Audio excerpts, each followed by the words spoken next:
Ecuación fundamental de circuitos con corrientes lentamente variables. Vamos a ver en primer lugar que los lemas de Kirchhoff, que fueron deducidos para circuitos con corrientes continuas, también se pueden aplicar a estos circuitos con corrientes variables en los que, además de resistencias, puede haber inductancias y condensadores. Hay que tener en cuenta que debido a que la corriente es variable, en los extremos o bornes de las inductancias y los condensadores se producen diferencias de potencial. En un circuito con una fuente de fuerza electromotriz variable en el tiempo que genere corrientes lentamente variables, de acuerdo con lo que dijimos anteriormente, el cambio de la fuerza electromotriz se manifiesta instantáneamente en todos los puntos del circuito, de forma que los potenciales y las intensidades son los que corresponden a esa fuerza electromotriz o a esas fuerzas electromotrices, mejor dicho, porque además de la fuerza electromotriz de la fuente, si hay inductancias, también hay fuerzas electromotrices de esas inductancias. Entonces, de acuerdo con esas fuerzas electromotrices, se establecen los potenciales y las intensidades instantáneamente en todo el circuito. De forma que se cumplen también los principios en los que están basados los lemas de Kirchhoff.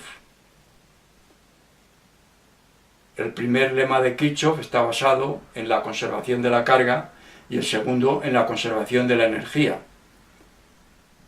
Esos lemas se cumplirán para cada instante en estos circuitos con corrientes lentamente variables.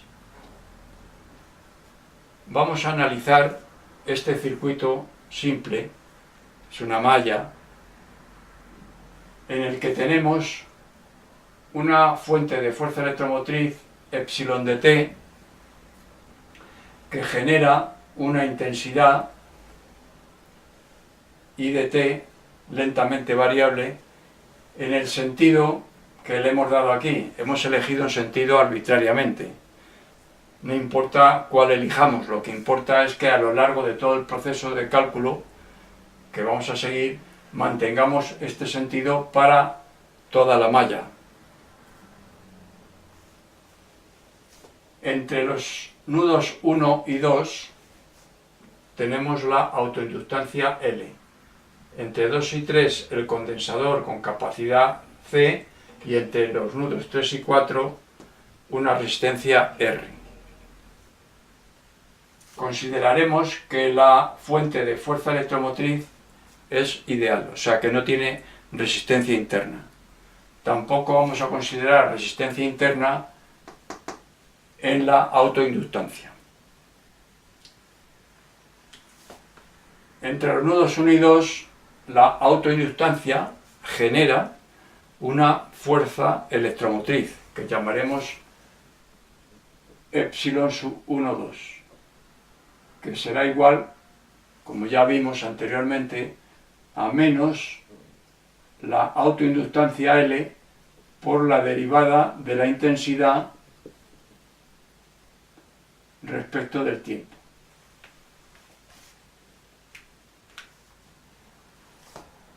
En cuanto a los sentidos,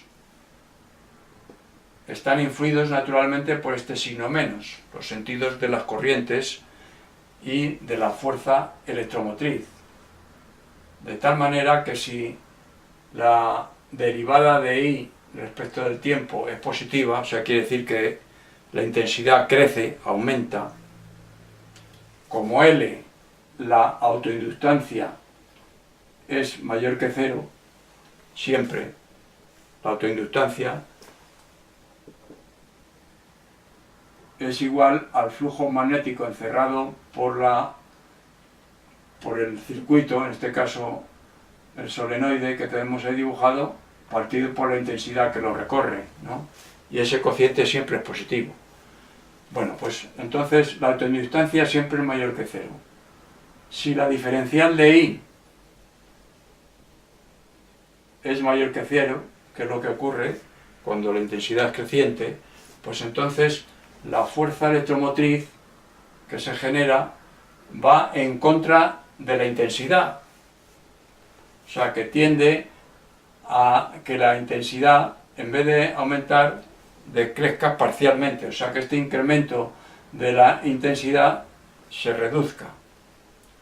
O sea, que esta fuerza electromotriz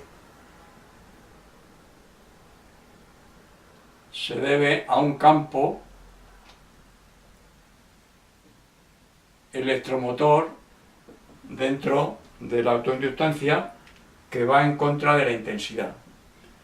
Entonces, si diferencial de I es mayor que cero, se opone el campo electromotor al movimiento de las cargas dentro de la autoinductancia para reducir este incremento. Luego es una fuerza contraelectromotriz que va en contra de la fuerza electromotriz de la fuente inicial, de la fuente que genera la intensidad. Está de acuerdo con el sentido de la corriente que estamos indicando aquí. Si la corriente es así, el campo electromotor irá en contra. Si la diferencial de I es menor que cero, quiere decir que la intensidad decrece. En ese caso, según la ley de Lehm, como antes, naturalmente, pues el campo electromotor o la fuerza electromotriz tiende a favorecer a la intensidad para que decrezca menos. Luego entonces el campo electromotor, en este caso, tendrá este sentido.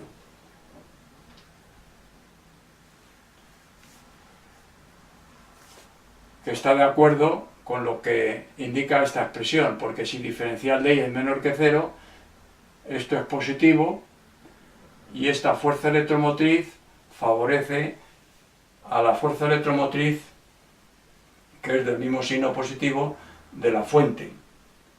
Luego entonces, cuando diferencial de I tiende a decrecer, la autoinductancia se encarga de favorecer a la fuerza electromotriz del generador para que no decrezca tanto. Ley de Lenz. Luego esta expresión está de acuerdo con los signos de las corrientes que estamos diciendo. Vamos ahora al tramo 2,3. En el tramo 2,3 hay una diferencia de potencial V2 menos V3, que vendrá dada por las cargas que haya en las placas, naturalmente. Debido al sentido de la corriente, como es de cargas positivas, como siempre, que no digamos nada en contra, la corriente que utilizamos es de cargas positivas. Con este sentido de corriente lo que estamos haciendo es cargando de carga positiva a la placa superior y descargando de carga positiva a la inferior, o sea, cargando de carga negativa a la inferior. Entonces, el lado de la placa superior, que es el nudo 2, se va cargando con carga positiva y el lado de la placa inferior, que es el nudo 3, se va descargando de carga positiva. Entonces el potencial en 2 es mayor que el potencial en 3, puesto que 2 está unido al lado del condensador cargado positivamente. Esta diferencia es positiva. Hay una caída de tensión de 2 a 3 teniendo en cuenta este sentido de la corriente, que será igual, como ya sabemos, a la carga Q de placas partido por la capacidad. ¿Y cuánto vale la carga Q? Pues es la carga que va acumulando la intensidad desde que se conectó el circuito en el tiempo cero hasta el tiempo t en el que estamos analizando el circuito. ¿Y eso qué es? Eso es la integral de la intensidad por la diferencial de tiempo. Luego, esto será igual a 1 partido por la capacidad por la integral de t sub 0, tiempo en el que conectamos el circuito, al tiempo t, tiempo en el que analizamos el circuito, de la intensidad I de t por la diferencial de tiempo t. Y ahora nos queda la tercera rama, tramo 3,4, que con el sentido de la intensidad que tenemos aquí, va de 3 a 4, hay una caída de tensión, que es V3 menos V4, que es igual a la intensidad por la resistencia. Bueno, pues si ahora aplicamos el segundo lema de Kirchhoff, que dice que la suma de las fuerzas electromotrices en una malla es igual a la suma de las caídas de potencial en esa malla, como tenemos aquí dos fuerzas electromotrices, la del generador más la fuerza electromotriz de la autoinductancia, ha de ser igual a las caídas de tensión en la malla, que son V2 menos V3 más V3 menos V4. Si sustituimos la fuerza electromotriz de la autoinductancia y la pasamos al segundo miembro y sustituimos las caídas de tensión, nos queda que la fuerza electromotriz del generador es igual en todo instante t a L por la derivada de la intensidad respecto del tiempo más 1 partido por la capacidad del condensador por la integral del tiempo inicial t sub 0 al tiempo t de I de t por diferencial de t más la intensidad I de t por la resistencia R. Y esta es la ecuación diferencial fundamental de estos circuitos recorridos por corrientes lentamente variables y que utilizaremos repetidamente a lo largo de las explicaciones que demos en este tema.